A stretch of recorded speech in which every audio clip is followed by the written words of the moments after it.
and welcome to Mixed Media Minute, the place where you can learn how to create great mixed media art pieces with minimal supplies and time. I'm your host, Jenny Petrusek. Today we're going to create a mini canvas collage like this one. These are the supplies you'll need. A craft mat to protect your work surface from wet media, a 2x2 inch canvas which can be found anywhere you can find larger canvases, small bits of collage paper, soft acrylic gel medium which will serve as our adhesive, small paint brushes, craft acrylic paint preferably in a light color, paper towel, a small collage image, rub-on transfers and a stylus applicator, and adhesive rhinestones or other decorative bits and baubles you can find around the house. Alright, let's get started. First we're going to take out our collage paper. This is the perfect opportunity for us to use our leftover scraps from other projects, and just about any paper will work. In my pile, I have a variety of different papers, including scrapbook papers, old book pages, and pattern tissue paper. It's great to choose papers with interesting designs or text because portions of these papers will show through in subsequent layers. Okay, now we're going to apply the bits of paper to the canvas with acrylic gel medium. So here's my acrylic gel medium. Take one of your paint brushes and dip it into the bottle, taking out a heaping amount. Brush the gel medium across the canvas like so. Make sure that you get a good amount of the gel medium all over the front of the canvas. You want to spread it evenly and make sure it has good coverage. Then begin laying the pieces of paper down right on the canvas, right over the gel medium like this. And you can press down just a little bit to make sure they adhere. You also might want to add a little gel medium underneath some if you overlap. And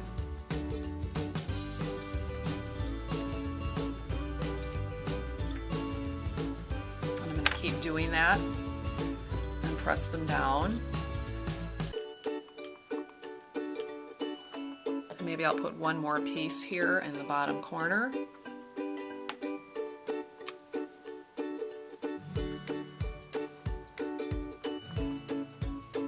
And when you're satisfied, you can stop.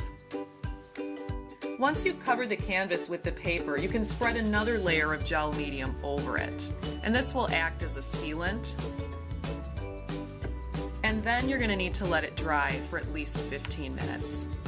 After it's dried, paint over the whole canvas, including the sides, with a thin layer of acrylic paint. I've selected yellow here, but any light shade will do. And I'm just going to go lightly over the front of the canvas, right over the papers,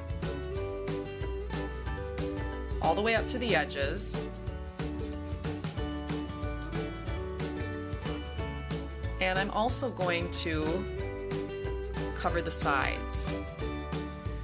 And when you're holding it, it can be a little bit hard, but if you're careful and you kind of grasp just the edges, it should work. You want to have your sides also covered with the yellow paint, or whichever color you choose.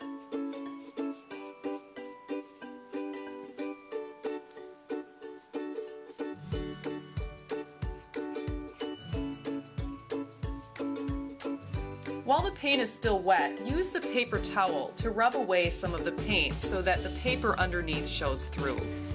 And so you can just rub, and as you can see, some of my tissue paper is showing through. And sometimes just dabbing it will also give you the effect that you want, but you could rub away as much or as little of this paint as you want. I also rub a little bit off the sides at this point. And it will get on your hands, that's just part of it. And I'm going to rub away just a little bit more of that paint.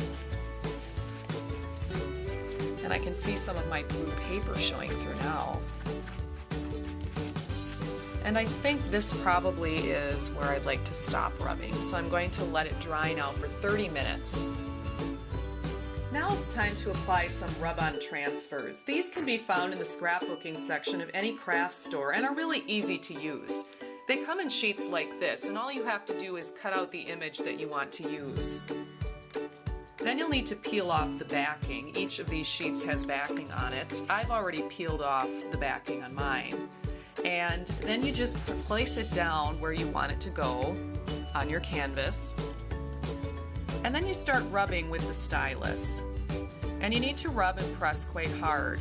And you should kind of have a sense for if it is lifting, and I can even tell because the corners of my plastic there are peeling up, so I know that it is transferring. And you need to be patient because some of them are not very easy to transfer, and you just have to keep rubbing until the transfer happens. And I'm almost done with this one. And when you lift it up, it will have transferred like this. And so this is actually a very good one. And then I have some other ones here that I'm going to also show you. I'm going to put this one up here in the corner, like so. And this one I will press down hard and keep rubbing until I'm pretty confident that it has come up and the image has transferred.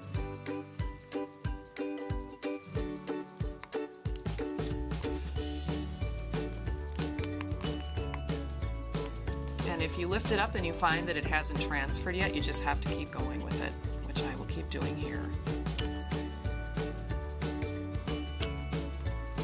And you can always experiment with different kinds of image transfers. There will be black and white ones, like this text piece here. There's some with color, and all of them are going to give your piece some added texture and interest. As you can see here, I have finished my rub-ons, and so I've used a variety of different ones to add some interest and texture to my piece. And now it's time for me to select a focal image. So I'm going to go to my stash of different collage images, faces and figures and things like that, and I'm going to choose something, and I actually did choose this one. So I'm going to use this as my focal image. So I'm going to take some of the gel medium, and I'm going to decide on a place where I'd like to put my focal image, and I'm going to put it in the middle. So I'm going to kind of lightly just place down some of the gel medium and put my collage focal image right down. And I'm going to make sure that there are no bubbles or anything by smoothing it out. And I can actually take a paper towel as well and wipe off the extra gel medium so that it isn't a problem for me. And I'm just going to let this dry for a few moments and then come back. Finally, it's time for me to put on my finishing touches. I'm going to put some rhinestones on my canvas to kind of add some sparkle and add some bling to it.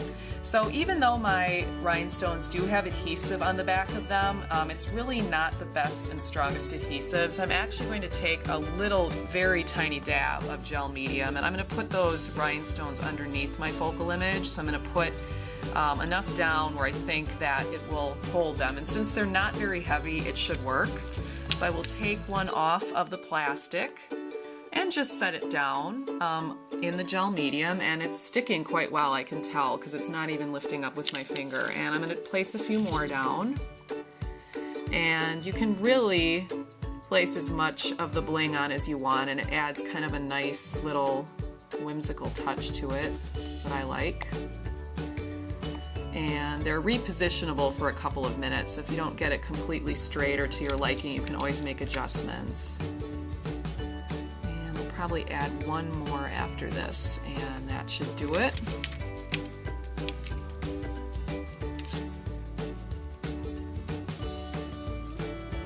And they seem to be fitting pretty well. I'm going to press them down just to make sure they held.